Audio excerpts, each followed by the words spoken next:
Сәлем достар, қалайсыздар? Сіздер байқаған шығарсыздар, біз бүгін кедей қыздан бай қызға айналамыз.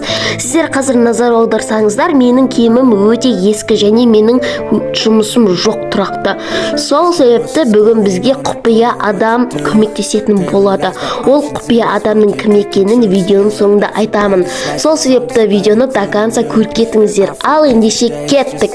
Достар, біз айтып жүрген құпия адам ол осы полиция бөлімшесінде жұмыс жасайды екен, және ол құпия бастық екен. Ал оның кім екені маған өте қызық болып бара жатыр, достар. Бірақ ол осы видеоның соңында өзінің кім екенін айтам деді, оған дейін айтпаймын деді. Осы бөлімшеге бізді жұмысқа алды. Біз машина жүргізуші, яғни водитель, ұрларды ұстағанда көмектесетін водитель болып жұмысқа тұрды. Бізге арнайы киім тастап кеткен екен, соны біз киіп алайық. Достар, мынаны қараңдар, қандай әдемі киім, қараңдар. Қазір бізге құпия бастық машина алып береді. Сол ендеше машина алуға барайық. Достар, біздің қараңдар, өте сүйкімді машиналар. Машина алатын жерге біз келдік. Құпия бастығымыз қазір бізге мынаны берем екен. Өте сүйкімді кішкентай машина екен, қараңдар. Достар, менің атым жазылған, өте керемет, үлкен машина алып берді маған. Достар, қараңдаршы, мен сияқты полицейлер өте көп екен, міне. Достар, біз өзіміздің базамызға келдік, міне, оралдық. Осы жерге машинамызды қойып кетейік.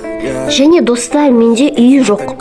Сол себепті мен осы центр немесе орталықтарға ұйықтап жүреміз. Сол себепті біз киімімізді ауыстырып, осы бүгін орталыққа ұйықтайтын боламыз. Біз киімімізді ауыстырып алдық, міне енді осы орталыққа отыратын боламыз. Міне қараңдар, жанымызда больница, жақта полиция. Мен әдейі осы орталықты таңдадым, себебі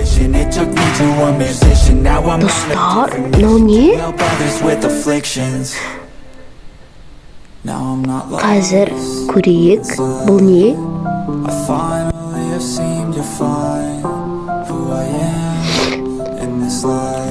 Құпия бастығыңнан қабыл ал. Достар, қараңдаршы, мен өте әдемі болдым.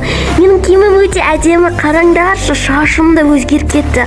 Бұл подарок менің құпия бастығым, яғни белгісіз адамнан екен.